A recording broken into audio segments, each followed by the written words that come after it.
Shut myself. So did I. So hi guys, welcome back to the Always Wild podcast.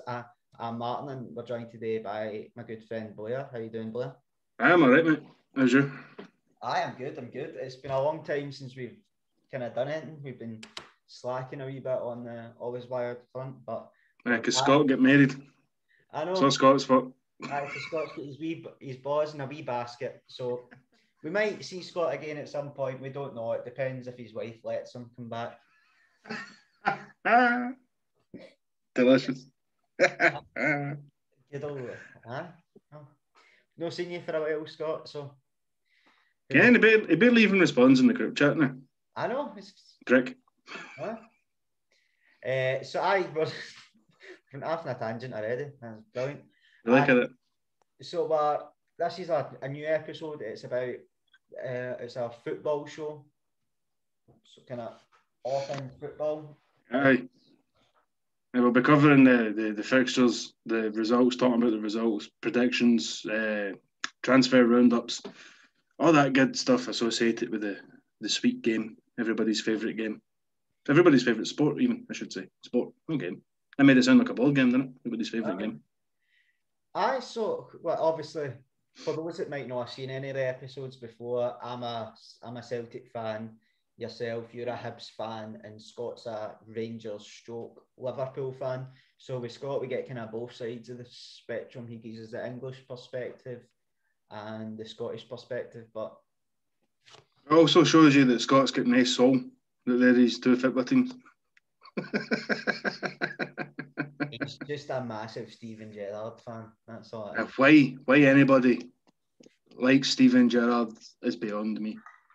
I think he's a prick. And know the great football player everybody says he was. I think he was a good player. He was a good player. Aye, he was a good player. Shit weasel, isn't he, as a person? But aye. That's his life. So how did you think of how Hibs got on in the last game? They could play brilliant. They did really well, and they've had a great start to the season, being knocked out the Europa League aside. And even then, they did quite well in that.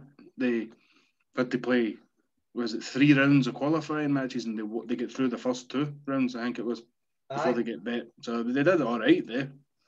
But they've started the season really well. Was it played 4? So 1-3 and drew 1, I think it is. Aye. And that's it was the top of the table. So I can't complain. Can't complain about that. Top of the league so far. Hope it keeps up. They're joint first with Hearts. Well, they're joint with Hearts. That's a weird, isn't it? At the start of the season, you would never have pegged they to be the first and second. I know it's only 4 games and the season's barely begun, but still. Hibs and Hearts, number 1 and 2. It was quite interesting when it was a derby game, and obviously on Sunday, that was one of the things the commentators picked up on. When it's Celtic and Rangers, it's 5th against 6. It's like, I know we're only 3 games in, sort of idea, but the idea of them kind of being a mid-table clash was a bit funny. I enjoy it, and I really hope it continues. Well, not just that Hibs are first, but that Rangers and Celtic are nowhere near it. But I think it's inevitable that they will be. Yeah, well, as we were saying off camera, the teams with the most money tend to win. So, I expect one of them will be back to before long. That's quite good form as well. It makes the Edinburgh Derby after the international break a hell of a lot more interesting. I'm really looking forward to that. I might be gone. I might go because one of my pals is a Hearts fan. Well, I say he's a Hearts fan. He's no really, right? He doesn't really have a football team, but he likes Hearts because I like Hibs, and we have like a friendly feud going on. So everything I enjoy, he has to hate. You know, and he has to pick the opposite of everything I like. So he's basically just a Hearts troll now. But we were talking about going to the game after the international break, but we'll see how COVID spikes and stuff go. That's one of the things at the moment that could kind of fucking hamper everything. Right. So I was going to get a season ticket this year for Easter Road, but I changed my mind because of that. I mean, I don't know how it's going to go. Like, games might get cancelled. There could be another lockdown at some point. You don't want to spend the money and then they'll get. Because that was one of the things that happened to me last year. Because I've had my season ticket for about 5-6 years or something now. and that's like last year I had to spend my whole season watching it on a stream. It wasn't this. It's not the same. Like this season, it's just kind of intensified that kind of going to the games. It's like a big part of Scottish culture as well, and a big part of like, I don't want to say like male culture because a lot of females go, but it is a part of like a lot of males' way of life.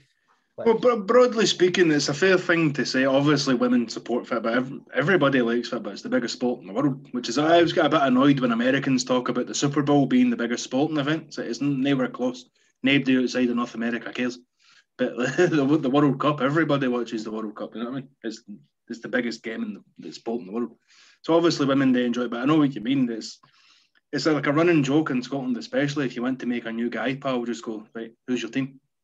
Do you watch football? And then you can strike a conversation up with a complete stranger about football. It binds everybody. Football does. It binds us. It does, and it's been great to be back, and I've noticed the atmosphere has been absolutely electric. Every game I've been back, which, especially the Hearts game, I'll go across the Hearts game where we won 3-2. But usually the games in the League Cup, they're not really that busy. It was a full house. Like everyone was there, the atmosphere was brilliant. So it makes it a lot better. It makes the games a lot more enjoyable, and it kind of makes you realise like kind of what you've missed the last year as well.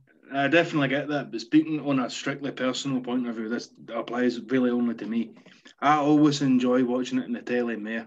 And it speaks to my personality because, you know me, I generally like to be left alone. I don't really like noise or crowds or folk touching me. But if you're watching the game at home, it's the same with going to see a new film. As I can take a slight tangent for a minute here. I would have went to the pictures to see Godzilla versus Kong when it came out, but there was the shutdown. So I bought it on Amazon Prime and I watched it in my bed, in my pants. And it was an entirely new experience. This is great. There's nobody else talking. I can't hear other folk chewing. It's just me. Well, me and my partner, but we were just lying there with our munchies. Didn't cost me a fortune to get in. And I think the same about Fitbit, eh? Like I'd broadly speaking prefer to just lie in my pants and get comfortable. I do get what you mean. Broadly, culturally speaking, it's a big deal when everybody goes. I mean, me, the grumpy old man, personally prefers to watch it on my couch. But I know what you mean. Yeah. How did Hibs actually play in that last game? Because I missed it. He played really well. Boyle got a cracker there. He skinned about half the team because he's the best player in the league. He's not really, but he is. Top goal scorer at the moment, Martin Boyle. He is a great player. He is a great player. He's consistently really good for the last few seasons. I feel he's quite underrated by fans outside of Hibs. If he played for either of the old firm, he would be the biggest thing since Henry Larsson. I don't know. They wouldn't really be, but you know what I mean. The folk would care him. But I know they played great. Both guys take kind of just as soon as somebody starts playing well, like they're the best things since sliced bread. I get no complaints. Played well, dominated, clean sheet, which is always a bit sketchy. No, because our goalkeeper's bad. Matt Macy's great, but our defence isn't great. Now, on a personal level, I like Big Porteous, but some of the fans give him stick because he's got a mistake in him. Fair, he does. But broadly, I quite like him as a player because he's my sort of defender. He's just sort of big. It just, you know me, I like them kind of guys. Just try and kill you. But he's got a mistake in him. So does Hanlon, who again I like, and Old Man McGregor, who is great. But again, he's like 35, I think, 34, 35. Is that Darren McGregor? Aye. I like Darren McGregor. I would like to see Hibs get a new centre back, just to shore everything up. Is that something he's in the market for at the moment? A new centre back? I don't think so, because we just got a new player about a week ago, and it's a young striker on loan for somewhere down in England. I can't remember what team it was. I should have looked that up. I can't remember. But he's the number 25 now. Young Scottish boy, was playing down in England, so we've got him. And I don't think we needed another striker, to be honest with you. It seems like a safety net in case Nizzy goes, because he's been linked with a move since the start of the transfer window. And we bought that new midfielder too. I can't remember his name. I'm terrible with names. The three-barreled name. The Northern Irish lad. Yeah. Oh. It's on the tip of my tongue, man. He's got one of them 3 hyphen names. He's turned out great. He's played really well in his first few games. I have seen a bit about him, to be fair. It does look like he has been a good signing, especially in Europe. When he was playing in Europe, a lot of fans were raving about him. Aye, he did. He played well. He played really well. I can't remember his name, no, because I don't care. I'm hellish with names. Doyle Hayes. That's the boy. Aye, the Irish lad. Aye. So he looks a good piece of business. So whether we're in the market for a centre back or no, I don't know. I would like to see it, but I don't know. Hopefully.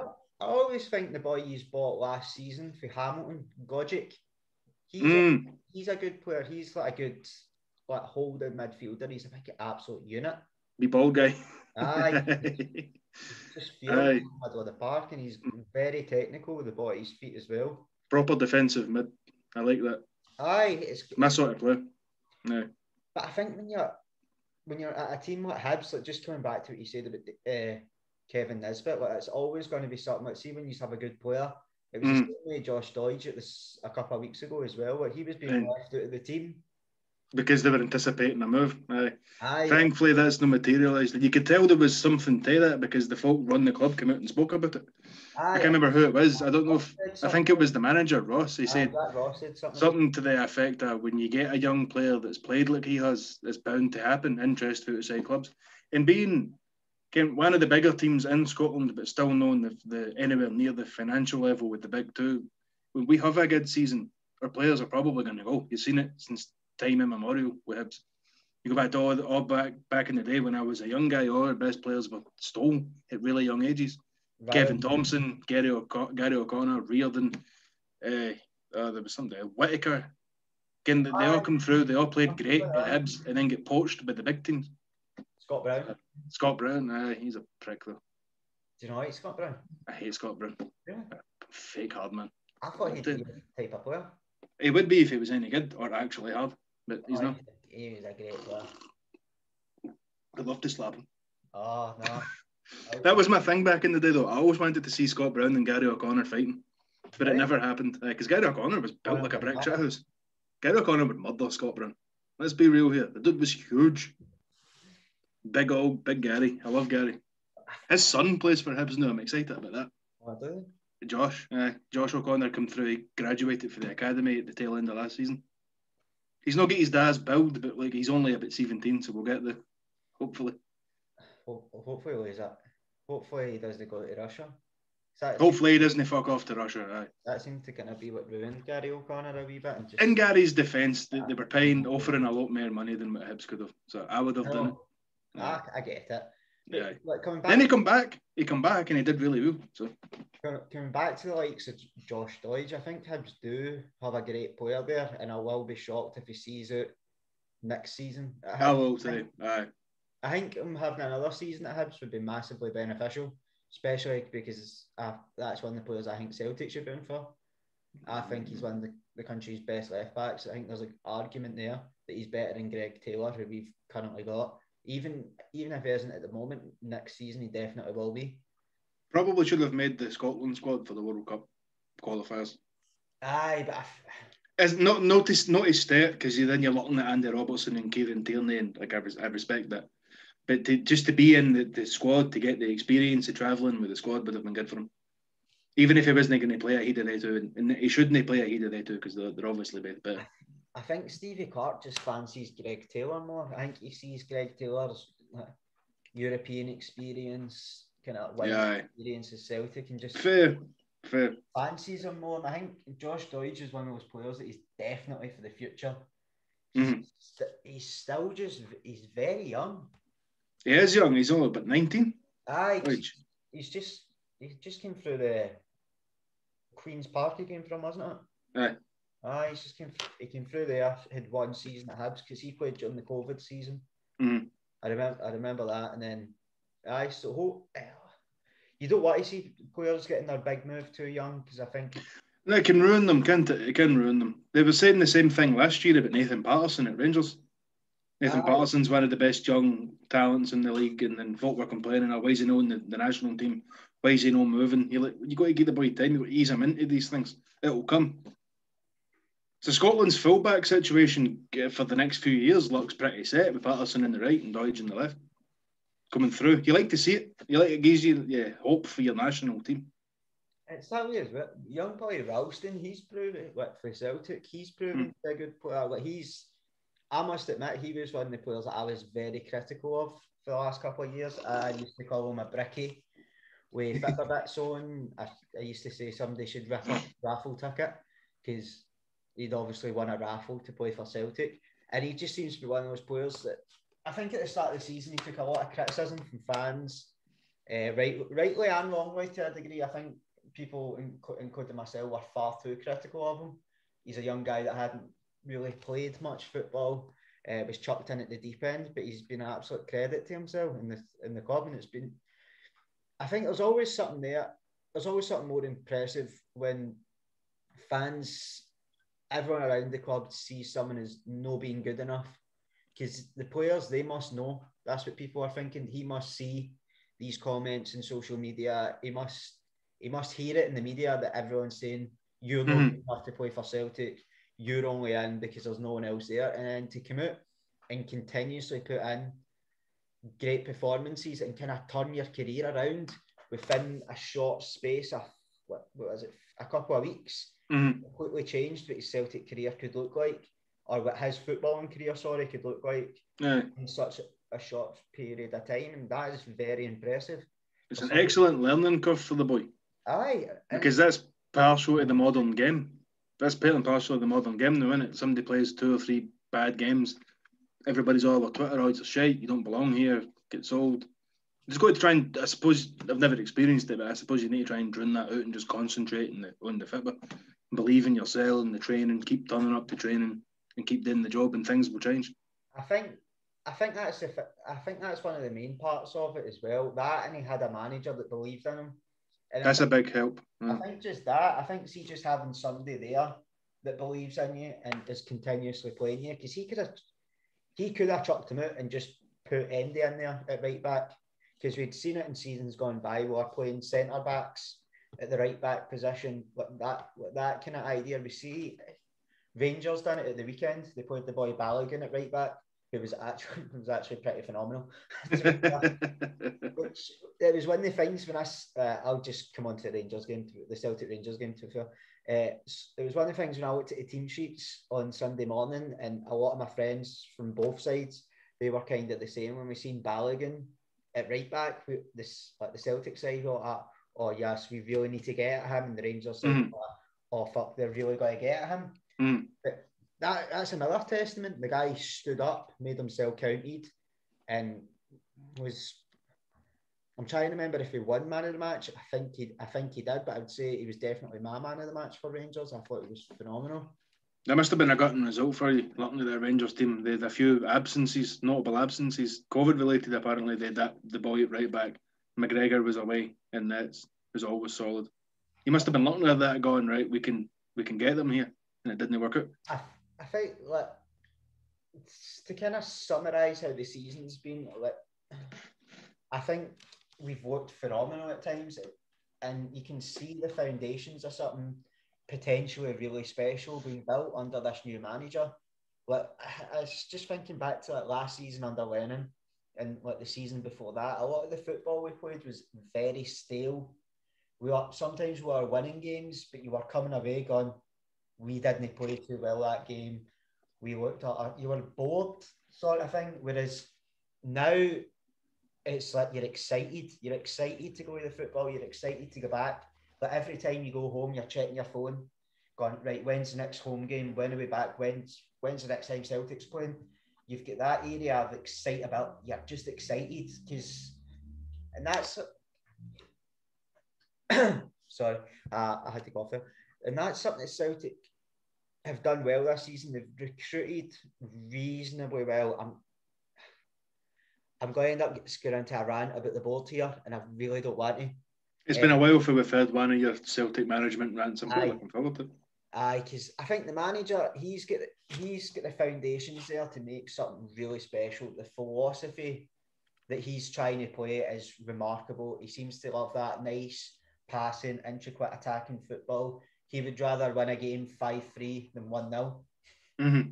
The way he summarises his football is he wants to play a brand that his dad would be proud of, and his dad would watch it in the stands and enjoy watching it. And he's made football enjoyable to watch. But sometimes you go and you watch a game and you maybe win 2-0, but it's boring. Like, it's all just stale.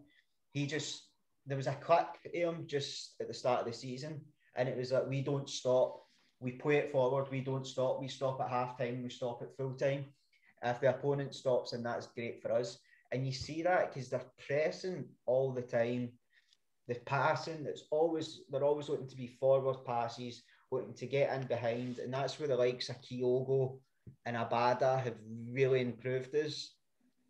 But then you've seen the game on Sunday where we maybe had an injury that forced players to be moved, because the manager said that before the game, like after the game, that Ryan Chris, like not having James Forrest and players like that forced Kyogo to go out left, out wide, because there was no one else that could play that position, and he brought Ryan Christie into the middle.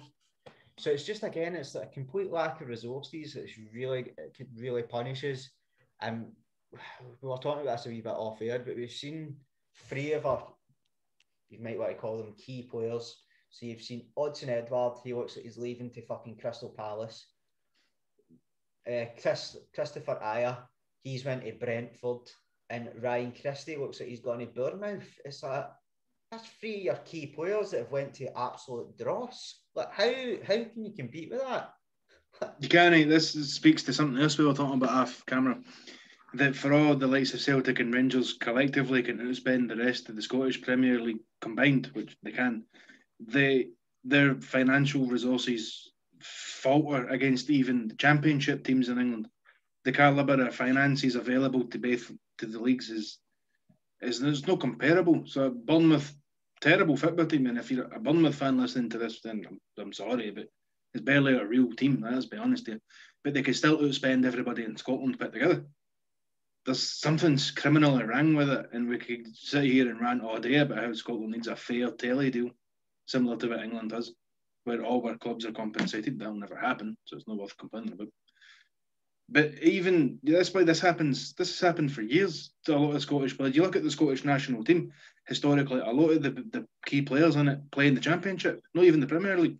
A lot of them play in the Championship. I've always played in the Championship.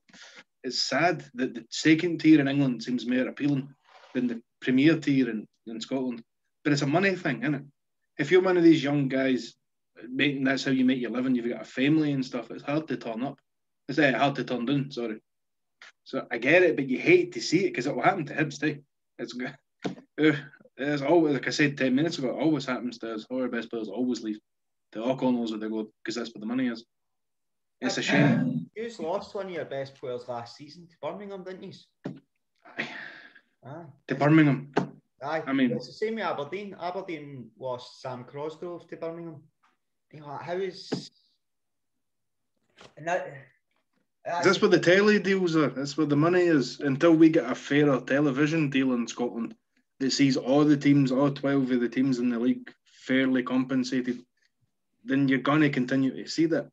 And it has a trickle-down effect where none of our teams compete in Europe and haven't done for a very long time at a high level. The national team never competes at the highest level. It's a trickle-down effect. It could a lot of it could be stopgapped with a better television deal for the teams in Scotland. I'd quite like Scottish football to create its own, or like the SFA or SPFL, whatever you want to call them, to go on and create their own service. Let's see, even if you go like the way kind of Amazon have like a streaming service, and people pay like a yearly subscription to get on this service and just cut out the middleman. It covers all the games. Aye. That would be a lot better. I would be all for a thing like that. Aye, because a lot of people would pay to watch their team. The caveat there would be that each of the 12 teams needs to receive an equal portion of the profit to keep it fair. I would agree. Then, I think if you've got the same amount of games on, then you should be getting the same proportion of money. But I don't think we'll never get that, is because Sky Sports want to suck at the teat are having those 4 derby games, and that's what's really the 4 Celtic Rangers games this season. Right. Because that's the only thing that keeps Sky interested in us, is the viewership that generates. Yeah, that's it. It's a shame. You're always kind of stuck between a rock and a hard place, but the Scottish FA, they just need to value our game more. the SPFL, they need to value our game more. They need to realise the worth of what's there, because it's a lot better than people get. We've talked about this on and off for years. The standard of football in Scotland is much higher than it's made out to be. And I think it comes at the detriment of the fact that everybody seems to erroneously believe that the English Premier League is the best league in the world. It isn't. It never has been, and it never will be. And it tricks people on two fronts. Is how people get tricked into thinking that. One is that the pace in England is fast. People confuse fast-paced, exciting games for quality, which is not always the case. Just because you're fast doesn't mean you good. Just because you score 5, the other team scores 4, right? You won, but there's not a lot of great play about your team because you dropped 4 goals because your only focus is constantly attacking. People have for years and years and years been, it's the most physical league, it's the most demanding. It's just quicker. It's never been the best league in the world. It never will be. And the second reason that people get confused is because of the calibre of some of the big teams in England. Chelsea, the Manchesters, Liverpool. How many of their best players historically or presently have ever been English? Virtually none of them. They always seem to attract a high calibre of foreign talent to their teams that makes the league look better. It's always been like that. You look at the big Chelsea teams that have won, how many of their best players were English? Folk make a case for Terry and Lampard. Fair enough. I tend to think more Drogba, Makelele, Ballack. You know what I mean? Same with Man United. They're all conquering Man United teams that we all grew up with. How many of their best players was English? Beckham. The 92s, the class of 92, you could argue the majority of that team were British, because you had the likes of Scholes, you had the likes of... Right, no, I'm not talking about how many of them were English. I mean, how many of the best players were English? You look even at that class of 92. Phil, Gary Neville and Nicky Butt, they were near among Man United's best players. They didn't have a lot of great fullbacks, so Gary Neville, we all respect him, he'll probably tell you this himself. He's always self-deprecating. He managed to hang about the team a lot longer than he did because Man United never bought another big right-back. When you look at their best players, how many of them were English? Really? Hardly any. I would say Scholes. Scholes. I'd say Rooney. Great goal scorer. I hate saying this guy, but he is always up there with Man United's best players, but it's Rio Ferdinand. Best at the time. Beckham. I think Man United are one of the teams that have done really well at it, and that's a credit to Alex Ferguson more than anything else. Aye. But then you even look at the young guys he brought through then. I don't just mean through the academy, I mean the signings. You're looking at Giggs, Welsh, Keno, Irish, Cantona, French, Schmeichel, Danish, Irwin, Irish. One of them was Scottish. That team in the 90s. Who was it? Who? No Fletcher, before him. That team in the 90s. No, he wasn't. I'm thinking of Steve Bruce, but he's not Scottish. He's English. But then you look at the internationally renowned superstars, with the exception of David Beckham, not one of them was English. The people in England love Paul Scholes. Hardly anybody from abroad cares. He wasn't a brand name like Beckham was. You look at their other international superstars, none of them's English. England doesn't produce great football players. It rarely ever has. Or Rooney being world renowned. Could you though? Could you? On the same level as the likes of Ronaldo or Beckham in his day. It's a stupid metric, but it says how modern football fans think. How many Instagram followers does Rooney have compared to Ronaldo or Beckham? Hardly any. I don't buy that metric. I'm just saying that's how modern things are done. Do you want to look at Wayne Rooney? No, I don't. That's fair. That's fair. No harm to the guy, but that's fair. So, but my point being that the English league doesn't produce that many great all-time English players. They produce great teams with a lot of money that happen to buy a load of foreign players. The English Premier League has never been the best league in the world, and I think it's a shame that everybody thinks it is, because they've managed to con Sky. Sky gives them millions and millions and millions every year because they think it's the best league in the world. I think it's that way. See, when you're told something's the best, aye, over all the time, and it's constantly being peddled out by journalists, by pundits, by analysts, and they're constantly telling you this is the best league in the world, this is the best, this is the best. Then people will buy into it, and people will go, "Oh, that's the best." because Gary Neville says it's the best. That's the best because because Graham Souness says it's the best, because Alan Hansen says it's the best. But you're talking Scots, but these guys are saying it's the best, so it must be the best league in the world. And then more people pay subscriptions to Sky to watch it. Exactly. And there's even a third reason that shows you that it's not the best, because the minute either of the classical teams come in for any of these players, they get up and fuck off immediately. If it was the biggest and best league in the world, they wouldn't be chapping at the bit to go and play for Real Madrid or Barcelona. And I even think back to when I was young. I don't know if you remember this because I'm a wee bit older than you, but the Serie A was the best league in the planet. Aye. For a long time, the Serie A was the best league in the planet. All the best players in football played in the Serie A. I mean, real Ronaldo, Hernan Crespo, Ronaldinho, Seedorf, Del Piero. Italia on was it a Saturday or Sunday morning? Aye, and the commentators would heavy sell all the goals. Aye, goal!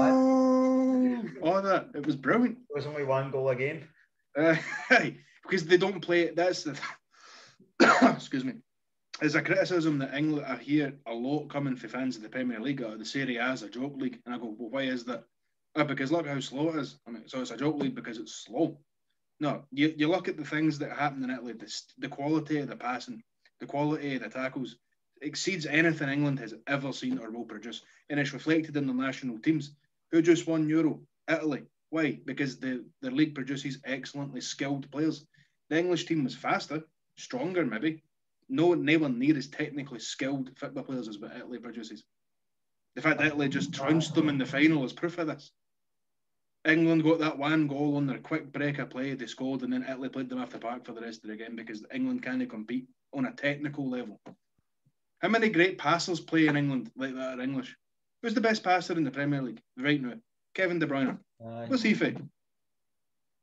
Belgium, exactly. I was trying to think there. I was it's the best passer in the league. Kevin De Bruyne, by a fucking mile, it's Kevin De Bruyne. Joe Allen plays in the Championship, so it's not Joe Allen. He's not English either. He's Welsh. He's Welsh. He's the man with the plan. So, and then people, this trickles, there's a point to this. This trickles back down to the players in Scotland think I'm not going to make it in the national team, or people will only regard my career unless I fuck off and play in England. Because, as you say, you've been told for the day they were born, you want to make it as a football player, you've got to go to England.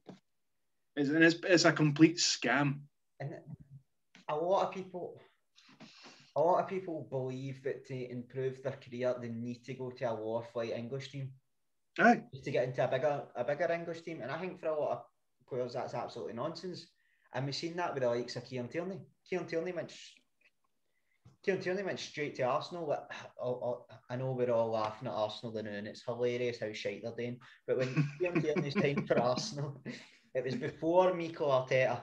It is a bit hilarious how shite they're doing, isn't it? It is. We tweeted something a few days ago. It was when City fucked them. The Arsenal fans were chanting, "We get better all the time. You're nothing special. We get better all the time." And they were celebrating City's goals. Like, that is a sad state of affairs for a team, innit? Aye. When you celebrate the opponent's goals, Jesus Christ. And I'm not talking about that time everybody at the Bernabeu gave Ronaldinho a standing ovation. That's because he's the best. It was the best player in the world. That's not because Madrid fans are cynical. It's just they recognised greatness was before them. Arsenal fans were celebrating City's goals because they've got nothing at their own team to celebrate. And it's pathetic. I've got no sympathy for Arsenal because I love that Arsenal TV. Oh, they're comical, aren't they? They're the biggest worst cunts I've ever met in my life. That just applies everything about English football, and everything about English football fans are just infuriating imbeciles that play up to They are the overwhelming majority, it would seem. And this doesn't even appear like one of them cases where you say, oh, it's just a vocal minority. It's not the majority. No. It seems to be the overwhelming majority of paying English football fans are clowns. And Euro was an excellent example of this. Now, it shouldn't happen, right? But see, when Italy won in that penalty shootout, and the three lads that missed the England penalties, your Saka, Rashi, and God help me, who was the other one? Who was the other? Sancho, thank you. It was Sancho. I was watching that with my partner, and see, immediately when that game finished, I went, guaranteed tomorrow morning we hear about all the racist abuse they three got. Aye. She went, do you think it'll be that quick? I went, put money on it. It'll be that fucking quick. We woke up the next morning. I was right. It's shocking. There's such... And then the commentators have the gall to sit and go, oh, when Wembley's rocking, what an atmosphere. Fuck off. You've got 100,000 toothless, fat fucking hooligans just screaming at people, booing other national teams' anthems, flinging shit at folk, racially abusing their own players. They're the fucking scum of the earth, man. Know that Scotland's perfect because obviously the old filth, I call them, Scotland's shame, have more than their own accountability to hold up for, but it's nowhere near as bad as the shite in England. Nowhere near. I was so happy they lost that game as well. Because it's what they get. That was the thing. That was a very interesting thing about that game. Is I had neighbours up my street that I didn't even know were into football that I could hear cheering. They scored, and there was fireworks getting set off up my street when the final whistle went. Yeah, That was I love that level of pettiness.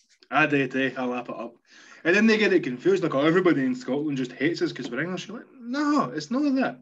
It's not that at all. It's the pompousness, the arrogance that comes with everything that your teams do, your clubs do, your players do, your national team. See, listening to the pundits, see, listening to Ian Wright and Gary Neville talk about how England should be competing, it turns my fucking stomach. I've always maintained that, see, if the English pundits weren't as bad, I wouldn't care about England. That's it, exactly. I have this conversation with my other group of pals, but say the same thing every time. It's not an anti-English thing. It's the what would you even call it? The amount of just rampant, unadulterated wank that lot spew. It's infuriating. And then you look at who's our best pundit, in my humble opinion, Alan McCoist. I hate Rangers, but I love Alan McCoist. He's hilarious. He's so lovable looking when you see Alan McCoist talk about anything, because it always details into some story about Gaza fishing, which I think is hilarious. You could ask him something totally unrelated and he just starts rambling about Gaza and Wales, and it's just brilliant. But he's no insufferable, is what I mean. Like, with that lot doing there. Aye. I'll give you that. He's all right. See, when he's calling the Scotland games, he's very on the fence. He's no biased. That if something goes wrong, he'll admit it went wrong. And I'll give you Ali McCoist, as much as I dislike the man, I think he's brilliant. Commentator, I think he's quite good. So yes. We'll move on. What have you thought about the transfer window in a whole? This is the maddest transfer window I can remember. Messi and Ronaldo moving in the same window. Jesus Christ. Unheard of. A part of me thinks Ronaldo's done that to take the shine away from Messi. He can't handle it that more people were talking about Messi than him. I don't think he cares. I think he does. I don't think he cares. I think he's consumed with the fact that Messi's better than him. Well, to begin with, Messi's never in his best day been better than Ronaldo. And secondly, I don't think he cares. I think this whole debate, I think, is ridiculous, man. There's no comparing between the two of them. I think he sees Messi with all his Ballon d'Ors and goes, I wish that was me. He's one more than Ronaldo's. No, and the whole act of the Ballon d'Ors, is it 2? 2 or 3, right? No, 6 and 5, is it not? Ronaldo's got 5 and Messi's got 6. I'll need to double check this. I'm sure Messi's got a couple more. I don't think it is. I think it's 6 and 5. I could be wrong. The Ballon d'Or's been a joke for years anyway. They should rename it, because it's not about who the best player in the world is, it's about who scores the most goals. And I'm sick saying that because nobody else seems to care. Ballon d'Or, he's got 6, yep. It's annoying that they changed the name out. But it's Messi got 6. Aye. Ronaldo's got 5. So there's one in it. But this way, I don't understand how Messi has the one more. Ronaldo said that. Ronaldo's got 4. Is he? Oh, sorry, I thought he had 5. I said there's 2 in it. But Ronaldo, you look at them both, Ronaldo's had the absolute better career. I don't understand this thing that Messi's miles better than him. I also think the football argument should be bigger than just they two. But, we've talked about this for a long time. At Disney, when you talk about who just scores the most goals, you lean a lot of folk out the conversation. Technically amazing football players, they just don't get the recognition because they don't score a lot. But if we're going to keep the debate between the two of them, Ronaldo's always been better. He's always been a better player. He's got more to his game and he's had the better career. I And the disagree. fit, well, I know you do because you're fit by Conor McGregor, and you're just so far up his dick it must hurt. No, I'm not really a huge. I like him. I think he's the best player ever. No, it's just And ridiculous. No, I've he's never just seen no. him do it. I used to watch Ronaldinho. I've watched Ronaldinho play against Celtic. I've watched him play numerous games, and I've never seen anyone do that a ball. But Lionel Messi does. It's almost like he's from another planet. And it's Tell you how it appears that way. Because I have a theory about this. Because a lot of folks say that, I've seen Ronaldinho, I saw Zidane, and Messi's better. I have a theory about this. I really do. The right. quality of defending in our game now, as we sit here, is shocking compared to what it used to be when the likes of Zidane, Ronaldinho, Figo, whoever the fuck else was playing. You watch clips of Ronaldinho, right? And I watched one like a month ago in the bath. It come up on Instagram. You know, you go into the search bit on Instagram, it just starts playing videos. One of them was a clip of Ronaldinho for Barca playing against AC Milan. It must have been 2005. And he takes the piss out of Gattuso, Pirlo, and then Nesta. And I mean takes the piss. He does, when he goes by Nesta, he does like a keepy uppy and then like kicks the ball over the tap of Nesta, then runs round him and runs away. And I'm thinking to myself, Nesta's in the top 5 best centre backs that's ever breathed. And Ronaldinho made him look like an amateur. Messi has skint defenders for as long as he's been playing football, right? But not one of the defenders he's ever made look like a cunt was anywhere near the quality of somebody like Nesta. And this is an undeniable fact of football. All the best defenders in the world, none of the best defenders now compared to what they were when Ronaldinho was doing his thing. With the exceptions, maybe you make a case for Chiellini, maybe. But when you're talking back then, you're talking Nesta, you're talking Cannavaro and Maldini. Messi's never made anybody on that calibre look like a cunt the way Ronaldinho and Zidane did. And that's a fact. I don't know. He was making all the best defenders in the world at his time. At his time, I'll give you that. That is true. The best defenders in the world at his time. But I don't think you could see if everything good that Messi's done with a ball, you couldn't put that into a YouTube. And it was funny because like when he left Barcelona, they done like a video, done like a montage of all Messi's goals, and the video lasted 5 hours. Again, scores a ridiculous amount of goals, so many that it doesn't even look real. It comes to a point where you think this must be fixed. How does one man score so many goals? I mean, I don't really mean that. I'm just saying that's how it looks. But again, I say the quality of play, you were right in your assessment there. He's playing against the best defenders in his generation. He is. But the best defenders of his generation are never near the level what they used to be. Same with goalkeeping. The standard of goalkeeping has dropped. You can only, well... And I know what you're going to say. You can only play against what you've got. That's perfectly fine. I accept that. Yes. Buffon well past his prime.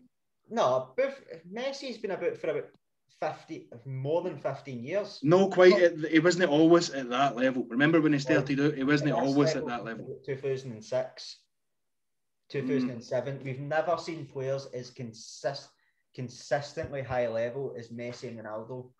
Right, that's true. That's very true. But again, the standard of the folk they're playing against, that's perfectly fine and true. But again, the standard of the folk they're playing against is dropped. It just has. You're talking he was been that way since 2007. All the great defenders that I'm talking about were on their last fucking legs back then. It's just a fact, right? I can see you smiling because you know it's true. Cannavaro was an old man then. Nesta was an old man. Maldini had retired. Who was left? Thuram was long gone. Ayala was long gone. All the best defenders in the world had left by the time that they two were making everybody else look like pricks. And that's why I can't pick either of them as the all-time best player, because you're right, you can only play against what you've got at the time. But to be in the all-time bracket, that's why Ronaldinho's there for me, because he got all the folk in their prime and made them look like children. And that's just how I feel about it. Now, if we're talking goals, if you want to switch the conversations to the best goal scorers that's ever lived, it's Ronaldo and Messi. Far more than that. Like when Messi gets the ball, it's not one defender giving it to him. It's 4 or 5 players trying to surround him with the ball. Right, all well and good. But you'll recall, cast your mind back to Euro 2012. They did the same thing to Pirlo. You know what I mean? Just because there's 4 folk marking you at all times, that's exactly what happened to Pirlo. That's how Spain beat Italy in the final.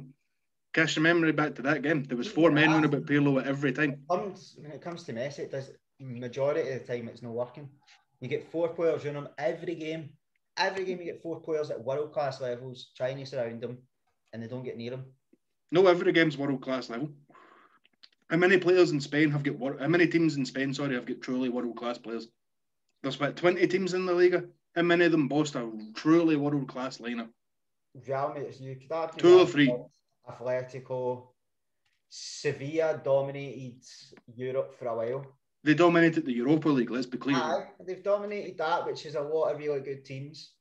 Right, but would you put any of their current players over the last 10, 15 years as truly world-class? No, maybe world-class is a stretch, but it's great players who just... When I was away in Valencia, were world-class. They had Pablo Aimar and Roberto Ayala and Canizares and these guys. They were truly world-class. They got to the Champions League final a bunch of times. Currently, they don't. So, I mean, but it's a stretch to say that Messi's playing world-class talent every game. That was a stretch. I'll admit that. It was a stretch, but it's no... Even in the Champions League, how many truly world-class players do you come up against? Because a lot of average teams manage to make it through. Do you know what I mean? Like in the group games and stuff, there's a lot of shit in there that he makes look like twats because they're wee and shit. But what about Vidic? When he was against Vidic, he always made him look like a cunt. Right, that's one big scalp. It is. Ferdinand made him look like a cunt. Vidic and Ferdinand can't compare to the likes of Cannavaro and Nesta, though, is what I'm saying. Times he's made them look like absolute imbeciles. He absolutely did, and it infuriated me every time. I remember the 2011 Champions League final. I just wanted Vidic to kill him. That was all I wanted. Just get him and he'd butt him, but it didn't happen. You can't get near him. They couldn't get near him. No, they couldn't. But Vidic and Ferdinand don't compare to Nesta and Cannavaro or Maldini. Yeah, and that's part of the thing as well. But see, we'll cast our mind back to that 2011 final. That was 10 years ago. Mm-hmm. It was the best player in the world 10 years ago. And we've now advanced 10 years and he's still the best player in the world. No, he isn't. Name what? Ronaldo's better than Messi for a step. He's not. He just is. Look at their careers. The things that Ronaldo has won, the leagues he has taken over compared to Messi. Where's Messi moved now? Also, Messi, just because you don't leave a team doesn't mean you're not a great player. That's like saying, try and think of a player here. That's like saying, like Totti's no amazing because he stayed at Roma his whole career. That's no.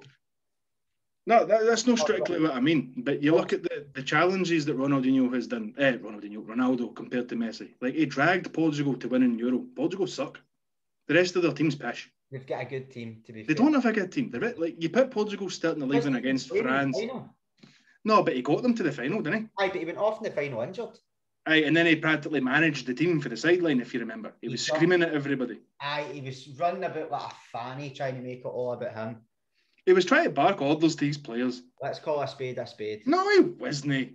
He was making the blinkers off, man. He was trying to manage the team. He gets sent up because does he get injured? Aye, because he's a consummate professional and he wanted to stay and help and win. So he could have went away into the back and sulked like a big fanny, but he didn't. He hobbled about with one good leg, trying to coach the team for the sideline. Messi's never done anything like that because he doesn't care as much. Ronaldo has more passion than what Messi does for a step. That's almost undeniable. And again, Portugal, when you look at that, the starting 11 they were boasting that tournament compared to France, Spain, Italy, whoever the fuck else, they were pish. They were pish. But their first choice keeper, Patricio, once he played Wolves, come on. Ronaldo dragged them to the final and then coached them for the sideline. And that's a fact. He's a good player, Patricio. Hey, he does, but look at where he plays. Look at the standard of his club game. Come on, Wolves. Let's be real here. Let's be honest. And it's not like I suck at the teeter Ronaldo. I've never been a fan of this debate. Never. I think it's dumb. But Ronaldo's always been better. Always. Hugely disagree. And if the governing bodies that be didn't have such a hard on for Barcelona and their tiki-taki style, they wouldn't have that amount of Ballon d'Ors. I think Messi's got the Ballon d'Ors because he's undoubtedly the best player in the world, and it's hard to ever make an argument against him being the best player in the world. Oh. Because he is. Because he is, isn't it? A reason for an argument. Watch it with your eye. You just need to. I have done his entire career. I've never thought he was better than Ronaldo at any point in football. And I also don't think either of the two of them are the best football players that ever lived. I think they're the two best goal scorers that ever lived. I look at more than just how many goals a man gets or how good he is on a dribble. There's a lot more to it, isn't there? Provide a lot more than just goals. Do they? Aye. Either of the two of them. Overall play for both of them is outstanding. Right, here's the thing. Here's a question for you. Do you think Messi would have half as many goals as he does with Xavi and Iniesta? Aye. Aye.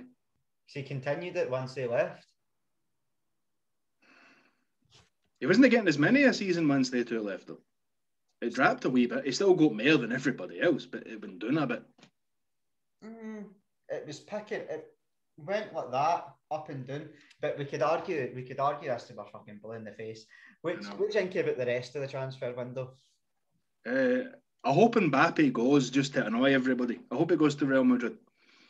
Because now you see folk crawling out the woodwork claiming to be PSG fans because they're buying up all the best players in the world. Like your boy Conor McGregor cutting about with a PSG tap on. Didn't surprise me in the least. I think he's friends with Ramos, though. Ugh, he's a wanker type. Ramos is signed for PSG. They would be pals, wouldn't they? Pair of pricks together. No, I hope Mbappe goes. I do, because I like Mbappe, man. And I'm not all about just sucking somebody off because they've had a good few years. But when you watch Mbappe playing, he has the same style, I think, that Brazilian Ronaldo, or the real Ronaldo, as I always call him, had. They're similar players. See the way they run and stuff, the way they attack the defence. Reminds me of him before he get like fucked with injuries. And that's the thing, by the way, it's my last point in the Ronaldo-Messi debate. See if Brazilian Ronaldo never missed like 3 years of football with a broken leg. I don't think we would have this argument. I don't know. Because try and remember, I know like he was really big when we were both really young, but the man won the Ballon d'Or at 20. I don't think that's ever been eclipsed, has it? I don't think so. He was so outrageously good at football, Brazilian Ronaldo. And then he got the injuries and he missed like, 2-3 years of football. Then he was just never the same after that. I think if that never happened, I don't see us having these debates about who the best player in the world ever was. I think it would be him, cemented as him. He was different class.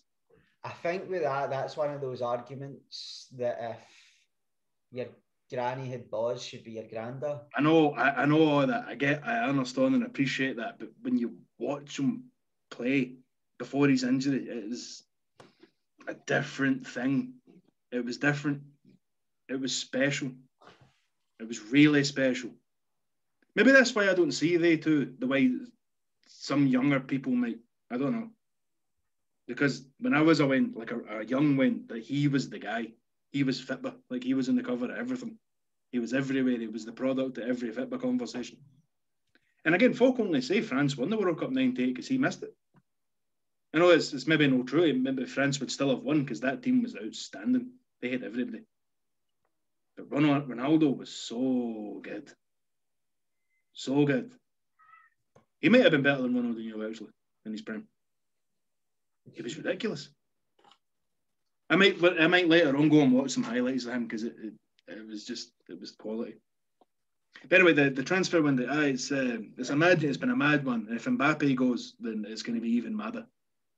And I hope he does, because Real Madrid are looking to rebuild, aren't they? A lot of their guys are aging it. I don't see it. I don't see him going this window. I know there was a lot made about rumours made that he was annoyed that they signed Messi, but I don't know how much of that I believe. I don't buy that.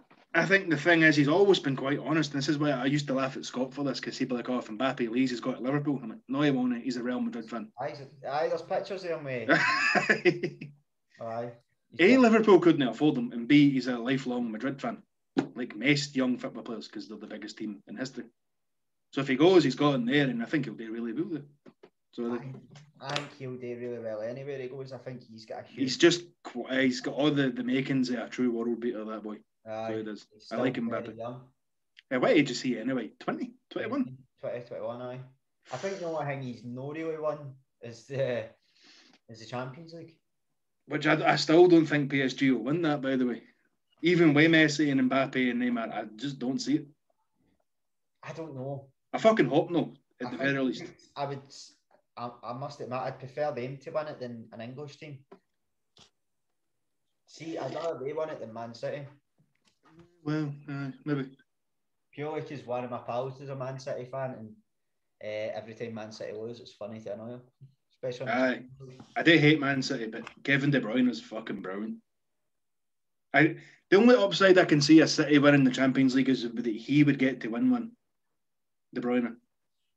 That'd be the because I quite like him on a personal level. Did he win it when he was at Chelsea? No. No. He barely got a look in at Chelsea, the pair boy. Remember they had him and Salah and didn't know what to do with either of them. That's crazy to think. It's funny you mention that. I was actually talking to one of my mates about that the other day. Just how bad Chelsea manage players. Oh, it's horrendous, isn't it? See, if they've got a talented young player, they always need to sell them to get the best of them and buy them back. Did they? And it's not just with talented young guys. They bought a lot of established stars and fucked them up. I remember when Shevchenko went to Chelsea. I thought that was it. That was the black day in English football, and no other team will recover. Because Shevchenko in his day was one of the best things anybody's ever seen. I don't know did you watch much of him when you were younger? I don't know. I was going to say, was he not quite old when he went to Chelsea though? No, not old as such, but like late 20s, maybe. No an old man. No like Ibra to United, but getting there. And I thought that was it. Nobody can compete with it. That's Andrei Shevchenko. Nobody can beat. Like, what's the answer to that? Shevchenko in the Premier League. Who do you put against it? It turned out he did really badly. I was amazed that that's still the biggest flop. And like to my mind, Shevchenko at Chelsea. Folk could point to the likes of Falcao or whatever, but like, he came back for a heinous injury and was never the same. But when Shevels left Milan, he was king. He was like the king of Italy. He was Big Chief Swinging Dick, and then he went to Chelsea, and it just never clicked for him. That would be his name if he was Native American, Big Chief Swinging Dick. But it just never worked out for him for some reason. I'm still amazed at that. To this day, I'm amazed by that. I think the transfer window has actually been pretty decent. It's been okay. I think the big names moving obviously gets people talking and gets people quite excited. But I've been struggling to get excited with football now for let's see out with the Scottish League. I think it's the whole thing with the Super League. I was going to say that's probably what it is. Passion for football outside of Scotland, but I struggle to watch the English League now. And I get it. Yeah. It's like a chore sometimes, and it's just the only league outside Scotland that I kind of enjoy watching now is the German. But I've always got a soft spot for the German league. Aye. I feel a bit bad for them, the other teams in Germany, because it almost feels like there's never any point turning up. Because Bayern Munich are just so good. It's a bit of the issue that there is in Scotland. I think if anyone does half decent, Bayern Munich buys half their players. You've seen that with Red Bull Leipzig. They know that they were coming on leaps and bounds. Aye. They finished second the last 2 seasons. Bayern have went and bought their best centre back and arguably their best midfielder in Sabitzer. Aye. I was going to say they've just taken somebody else for that, haven't they? He looks like a fucking Bond villain. Let's see if Andy looks like a Bond villain. It's this guy. He looks like Dick Dastardly for Wacky Racers. Yes. Hilarious. They got up in McCannell too, didn't they? Aye. And that's how you pronounce his name. I think they got him dirt cheap. It's something like 20 million, wasn't it? Aye, and he's crazy. He's still a young cub. So that was one of the things. Man City were massively linked to him, and it was kind of annoying me a wee bit. He's really good. Bayern Munich tend to get what they want. Now, we were talking off camera about a distinction I like to make between plastic teams and real teams, and by that I mean I'll clarify the clubs that were running the game before football was a money issue, and you're looking at Real Madrid and Bayern Munich and Juventus, guys that were winning when the film was still in black and white. You know, these sorts of teams. Aye. Bayern Munich are one of them, and they get what they want. If Bayern Munich come for somebody, they're going to get them because they're just huge. And I think a player that can feel hard done by not to win the Ballon d'Or, because I think they stopped the Ballon d'Or because of COVID, which I thought was fucking nonsense, was Robert Lewandowski. Aye. He's cool. The last 2 seasons, like, he's always been great. He's always been, in my opinion, the best kind of out-and-out striker in the world for the last few years. But I get you that his levels have just went up, because I don't class Messi and Ronaldo as out-and-out strikers. I think they do a lot more. Their game's a lot more out there. Like, at one point, I would have gave you that. Ronaldo's a centre forward now, though. He's basically a poacher now. He's adapted quite a bit. yeah, I know what you mean. For years, he was mostly a winger, but now he's an out-and-out centre forward. But it's a recent transition. It's a recent transition. That's like when you think of like strikers, somehow them two don't really come in to the conversation. They're like attacking players, but like your strikers, you always think of like Aguero, Suarez, Lewandowski, Lukaku at the moment. Zlatan, aye. I would always give you Zlatan, but he's about 4,000 years old. And he'll still be playing in 10 years. I've came to fucking peace with that. You'll have him always at the highest level as well, with the exception of that jaunt to America. You look at the teams he's plays for, it's always big, getting Champions League caliber teams. And he always scores. His goal tally's insane. He's got over 500 career goals now. He scored more goals than most folk have played games. It's ridiculous. I know you don't like him, but he's a great striker. I liked him a lot more when I was younger. See, when he's patter used to impress me a wee bit. But see, when I was younger, and I was like, oh, he calls himself the Lion. Yeah. So, oh, that's pretty cool. And then you go there and no, you're just a gimp. Fair play, he is not a gimp. He's got a black belt in Taekwondo or something, isn't he? Aye, he's hard. Aye. And massive. Aye. I like him. I've always liked Zlatan. He's quality. But no, Lewandowski is brilliant. He can feel hard done by that he's never been in the conversation for the Ballon d'Or. It's a shame. He's consistently 30 goals a season and above. Sometimes a lot more, sometimes a lot above. He broke Gerard Miller's record last season as well for most. I think it was most league goals. Big Gerd Muller. Aye. Yeah. R.I.P. Aye. He was class back in his days, way before my time, obviously. Aye. I'm not that old. Aye, Stanley Matthews and all. All of them. all the old guys. That's a long-standing record he's brought to that. Gerd Muller record's been about forever. I know. Yeah. But Bayern Munich get what they want. There's a few teams like that. That's why I know Mbappe will go to Madrid. Might not be this year, but Madrid more so than Bayern. When Madrid decide, oh, I want you, they're gone. There's nothing to be done about that. Real Madrid get everybody they've ever wanted.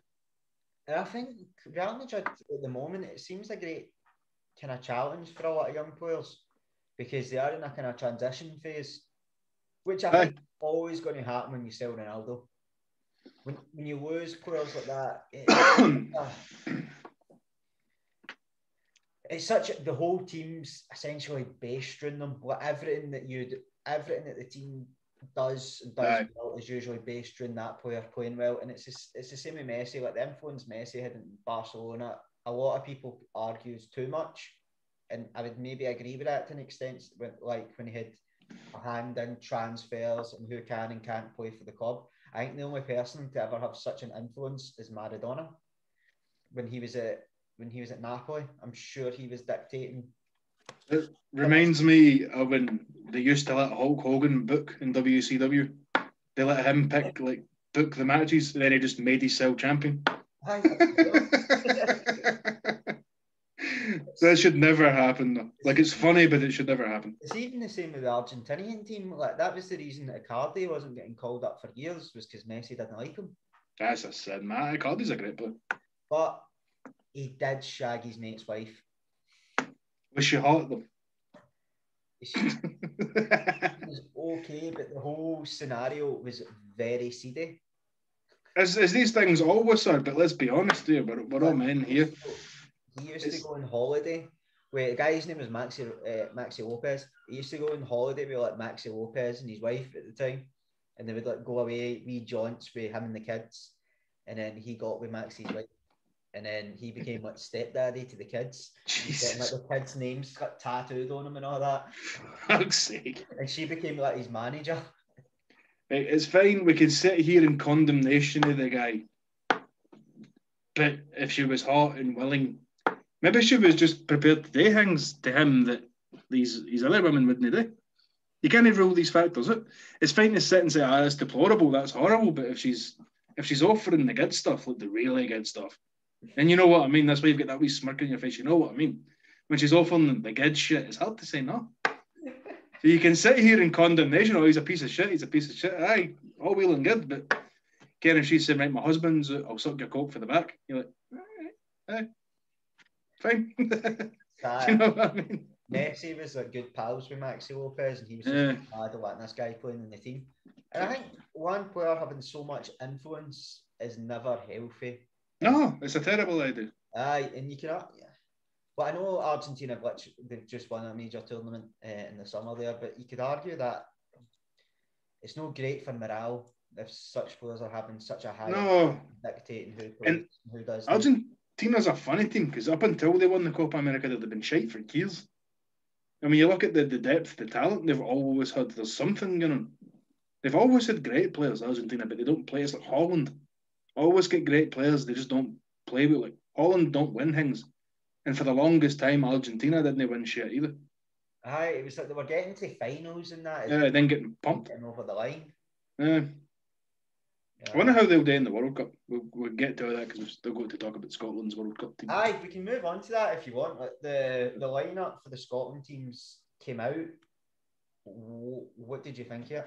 I think it's broadly speaking good, with some downsides. And the downsides for me, I don't think you'll agree, is the strikers, who I thought were all horrendous at Euro.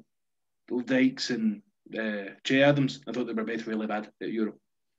And it annoys me that Scotland played quite well in all three of the games, even the ones we get beaten. And they missed every chance they had. And the other players, to be fair to them, provided them with chances. And they too lost up every chance they've got. So the fact that they're both gone, and you know they'll play, because my man Nizzy's gone, and you know he'll not get a game because he doesn't play in England. He wouldn't have asked their chances up. And that's what bugs me. And that's not just because I'm a Hibs guy.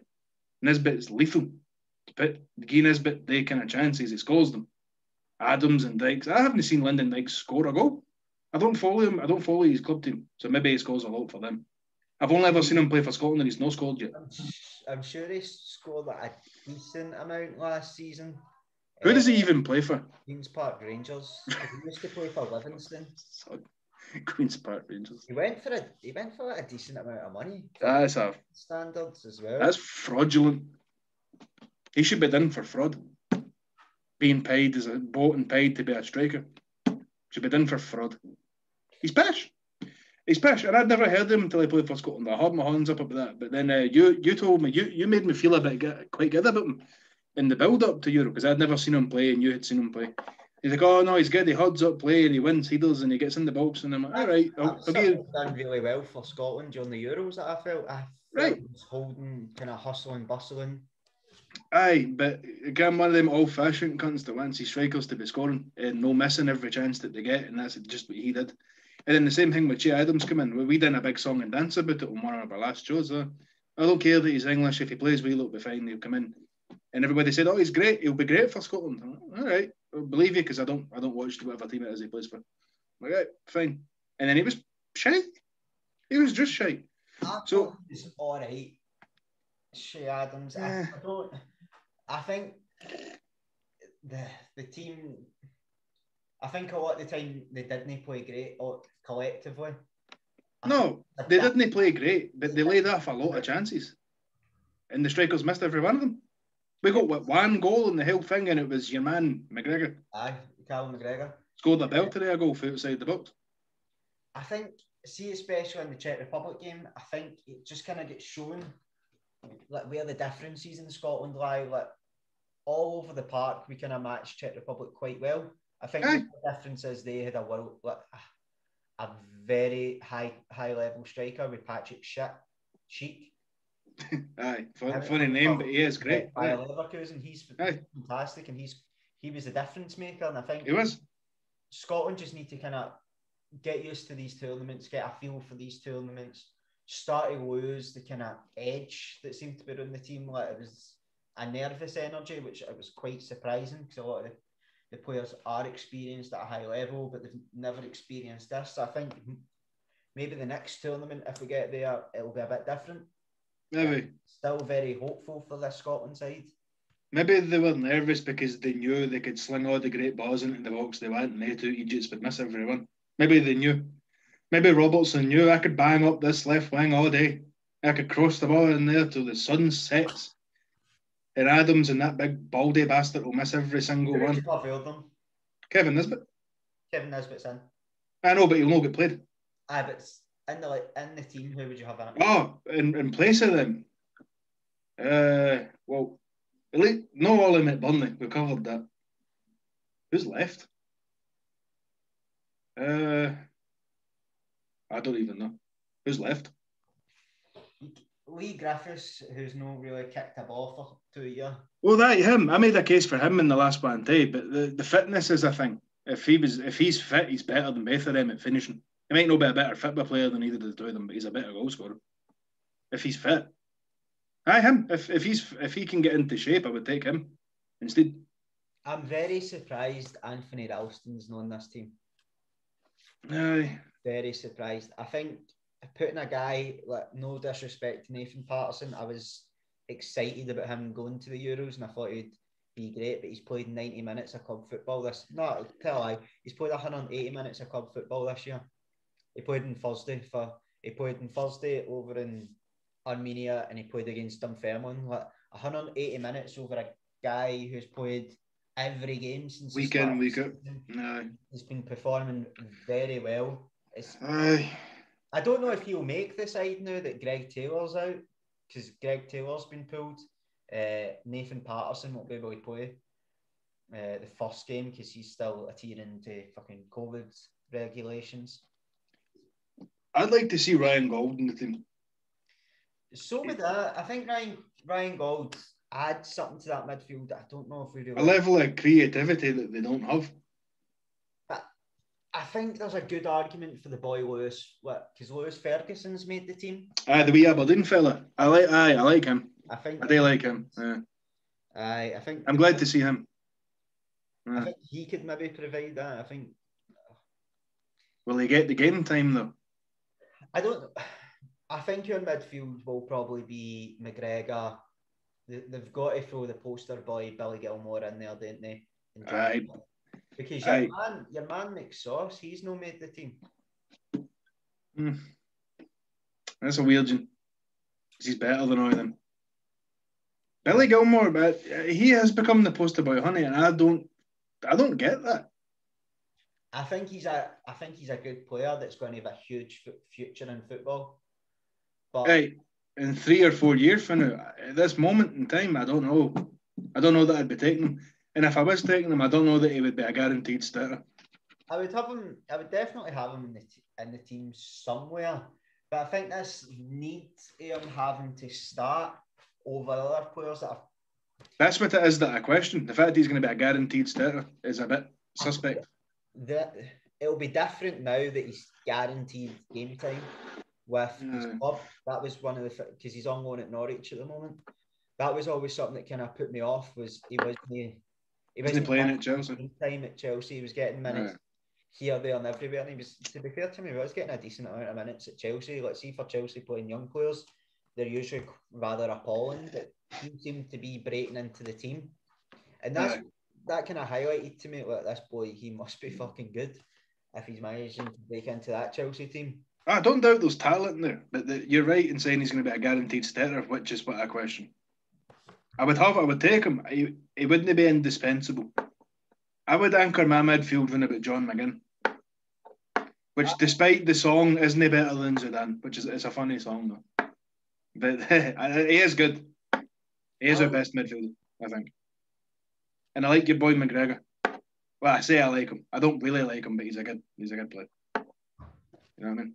He's a great player. He is a good player, and he's been great this season. We're starting to see the McGregor of old come back to a degree. I think David Turnbull's performances in the last 2 big games will probably see him not starting. Who do you think will get in place of him? I think that's where he wasn't really starting for Scotland anyway, to be fair. But I think their midfield will be your McGinn, McGregor, and Gilmore. That'll be the 3, and then they'll play James Forrest. I'd like to see him go Ryan Fraser and Shea Adams. Play that front 3. If you take Adams out for Nisbet, I agree that he's a better finisher. It's got nothing to do with where he plays. He's a better goal scorer. He just is. But I must admit, I'm excited to finally see Xander Clark. Yes, we can agree on this at the very least. This man has haunted me for He always plays phenomenal against Celtic. The team usually loses, but he plays great. He's brilliant. I've been saying since about 2015, Xander Clark should be in the Scotland team. Nobody would listen to me. I'm glad he's there, and I hope he plays. I do hope he plays because was never sold on Marshall, and I think I brought this up in our pre-Euro show too. I don't understand the backing because he was like third string at whatever shitey team he played for. Oh. He wasn't even the number one goalkeeper. He wasn't even the number two goalkeeper. He was third, and then somehow he walked into the national team.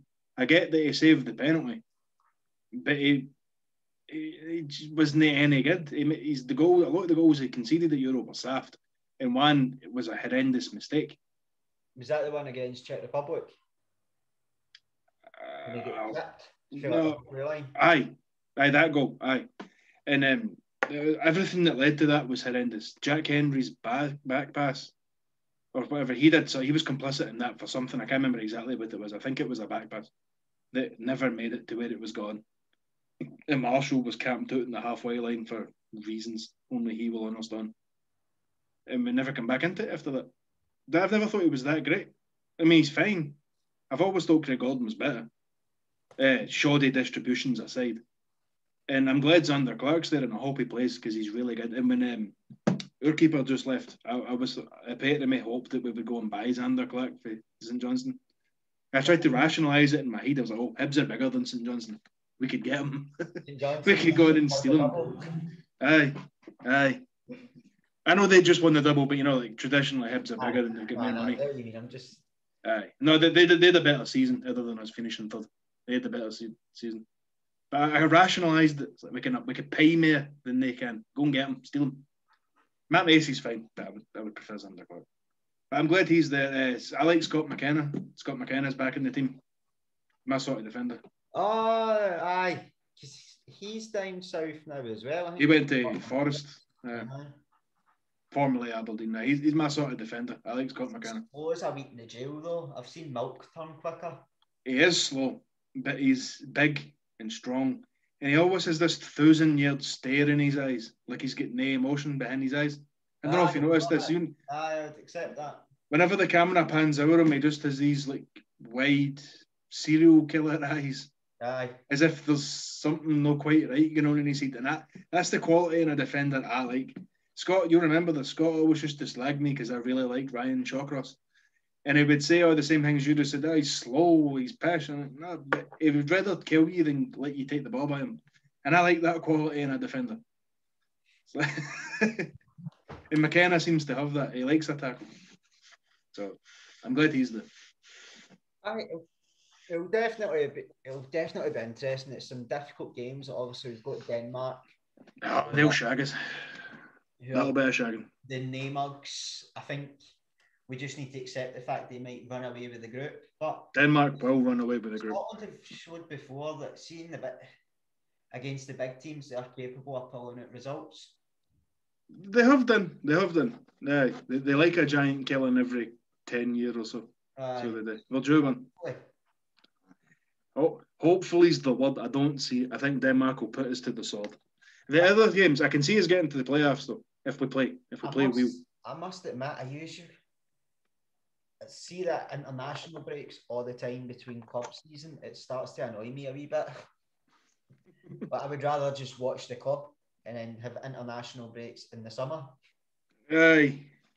I'll give you that. I always really liked international football, but watching Scotland's so depressing that I'm starting to understand that. Yeah. And I know we just qualified to Euro and all well and good, and then we get pumped and put out immediately. And it was depressing. Because I let myself believe, I was, we're there, and this isn't the worst group in the world. England are pretty shite for other big. Like, Harry Kane, do you fear Harry Kane? Nah, not really. Big donkey. I think he's overrated as well, in case you've not noticed. Harry Kane. I don't buy that world beaters play for Tottenham. But I went into that without fear, and then we get pumped. No, but England. That was nice. England never plays. So no, I'm back to going, nah, we'll get pumped again. Because it's just what I'm used to. I know a lot of what you were saying is to start or something. I don't think it is.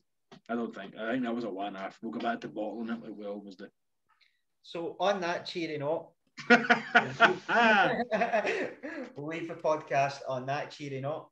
That's if any are still listening, or if you have jumped out the nearest exit one day. Oh, I'm sorry, but I've been alive for nearly 30 years and Scotland have been shite for all of the 30 years. So that's what I'm used to. As always, guys, thanks for listening. Remember to like and subscribe the video if you're listening on YouTube. If you're listening on Spotify, give us a follow on Spotify. That way you don't miss any of our ramblings about Ronaldo, Messi, and the real Ronaldo. For those listening on Spotify, the fingers have went up. Those that know. All right, guys. Thanks very much for listening. Bye.